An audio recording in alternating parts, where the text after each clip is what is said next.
여러분, 성경에는 여러 가지 기적의 역사들이 있고 또 그 역사를 통해서 우리가 잊어서는 안 되는 여러 가지 흔적들을 남기는 중에 홍수의 심판이라고 하는 것이 있습니다. 성경에 보면 노아와 그 가족들 외에는 육축으로 숨을 쉬는 모든 생명들이 다 그 물속에 수장되었다고 기록되어 있습니다. 그런데 오늘날 많은 사람들이 그 사실을 믿지 아니합니다. 또 오늘 세상에 흘러가는 것을 보면서 염려하면서도 성경을 통해서 종말이라고 하는 것이 있다고 하는 것들을 많은 사람들이 믿지 아니하지만은 오히려 영화나 TV 드라마나 여러 가지들 속에서 우리는 오히려 그들이 더욱더 이러한 것들을 나타내고 있음을 알 수 있습니다. 오늘 창세기 성경 이 6장 말씀을 통해서 첫째로 방주라고 하는 것은 과거에 있었던 노아 홍수의 그 심판이라고 하는 것에 무엇보다도 큰 증거라고 하는 것이지요. 생각해 보십시오. 전설이나 혹은 신화와 같은 설화처럼 입으로만 내려오는 이러한 이야기들 속에 이렇게 방주에 대해서 언급을 하는 성경은 구체적으로 그 길이와 넓이까지도 다 나타내고 있는데 다른 데에는 그러한 설화와 신화들 속에는 이러한 그 기록들은 나타나 있지 않습니다. 이렇게 구체적으로 기록으로 나타나 있는 것을 보면서 그 노아 홍수에 방주를 지었고 방주가 물에서 떠 있으면서 하나님께서 택한 그 백성들이 살아갈 수 있도록 부어봤다고 하는 사실은 이것보다 더 큰 증거는 없는 것입니다.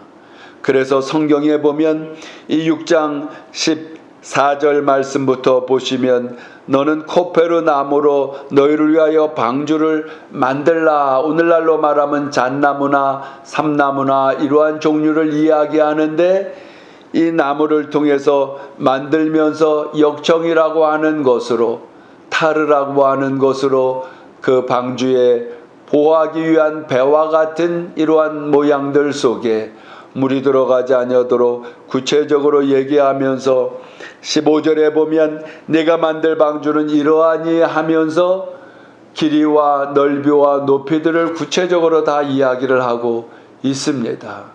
이러한 그 사실들 속에 오늘날 많은 그 신학자들이 그 방주에 나타나는 약 137m의 길이와 넓이는 한 23m의 넓이 그리고 높이는 14m나 되는 것이 3층으로 이렇게 되어 있는 구조들 속에서 얼마든지 이 세상에 있는 각종의 짐승의 암수 한 쌍씩 들어갈 수 있다.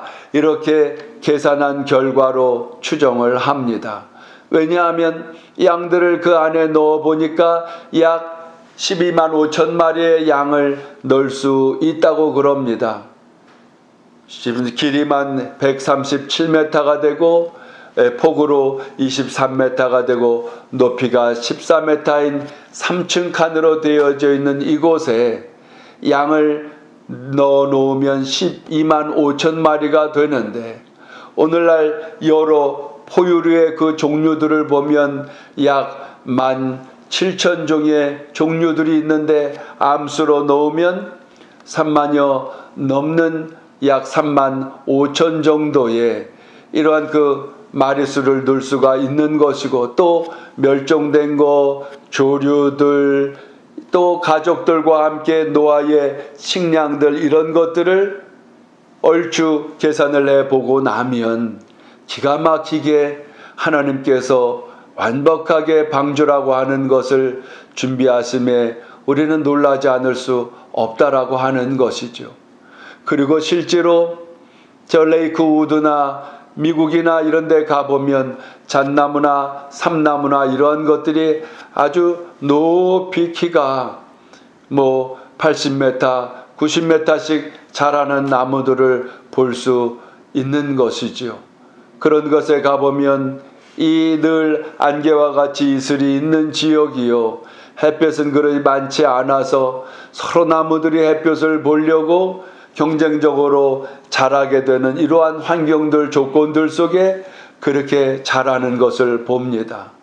제가 아프리카에서 오랜 동안 선교를 했지만, 제가 선교를 하던 마사이 지역은 워낙 건조한 지역이라 그런 나무는 보기 어렵지만은, 이 케냐의 적도라고 하는 지형의 특색은 이쪽은 건조하지만은 저쪽은 습한 곳에 늘 이슬과 함께 있는 이러한 지역이 있습니다.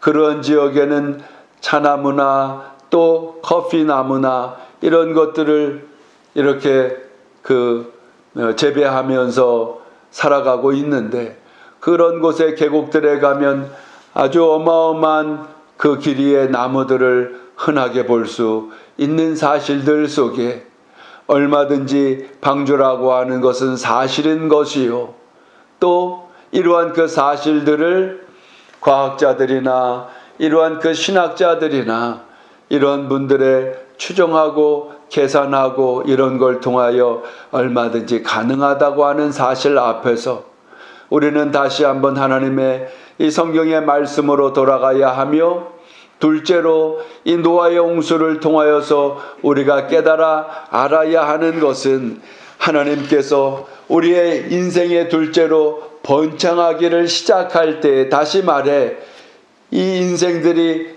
잘 되고 형통할 때에 교만한 결과들이 죄악으로 나타나게 되는데, 하나님께서는 아담과 하와가 죄를 범했지만 하나님의 약속하시고 계획하신 생육하고 번성함은 여전히 함께하는 상황들 속에 그만 죄악들까지도 이처럼 자라나, 성경 이 6장에 보면 딸들이라고 이야기하는데 여자 아이들이 갑자기 많이 불어난 사실이 아니라 가인의 후에, 다시 말해 이 세상에 믿음이 없이 여호와를 섬기지 않고 사는 많은 무리들이 생겼다, 이렇게 표현하는 속에서 하나님을 찾는 사람들이 이제는 없어가는 때에 그만 노아의 홍수를 통하여 하나님은 이 진멸이라고 하는 것들 속에 경고의 메시지를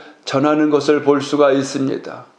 뿐만 아니라 이 마태복음 24장에 가면 예수님조차도 노아의 홍수 때에 그 120여 년의 기간들 속에 준비하는 과정에 아무도 하나님의 메시지 앞에서 종말에 대한 그 메시지를 증거해도 깨닫지도 깨달으려고 하지도 회개하지도 하나님께 나와 그 하나님의 뜻 안에서 살려고 하지도 않는 이 시대를 경고하시면서 예수님이 다시 오시는 그날에 세상에 심판이 있어 종말의 마지막의 그날에 이와 같으리니 우리들로 깨어있으라고 말씀을 하고 있습니다.